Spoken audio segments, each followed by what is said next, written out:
Hello, it's good to be with you. Paul wrote this in 2 Corinthians 6, beginning in verse 4.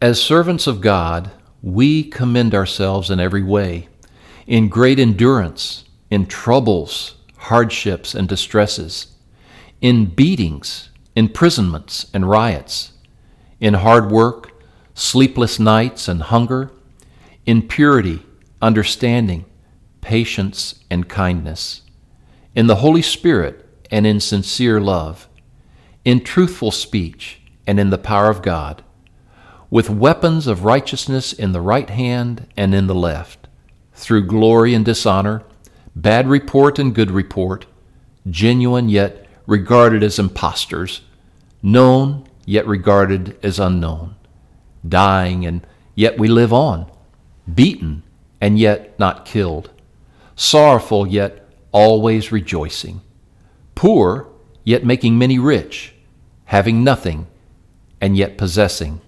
everything. Wow. As Christians, we can be conscientious people, too conscientious, overly conscientious. We want to please God.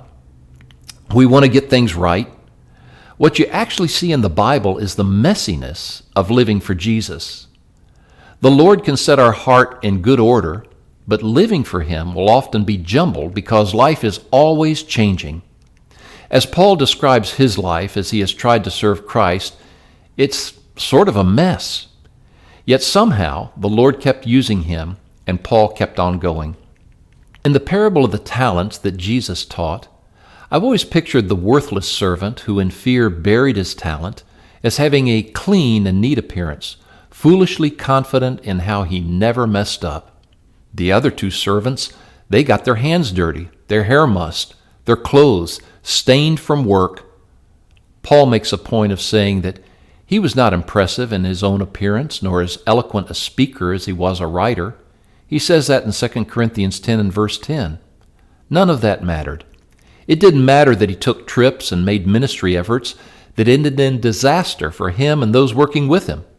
He describes some pretty extreme situations, the bounds of which few Christians have ever tested. It's worth considering that a modern-day successful church would probably have never hired Paul to work for them. How messy can our efforts be and still be of use to the Lord? Pretty messy. As he writes this love letter to the Corinthian church family, his life is an open book. He reports his failures as well as his victories. God, though, saw victory in Paul's efforts in spite of outcomes.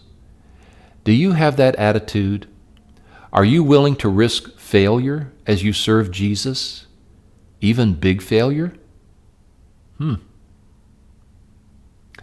thank you for being with us today.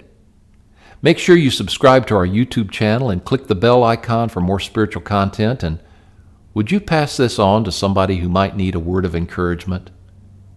May God bless you.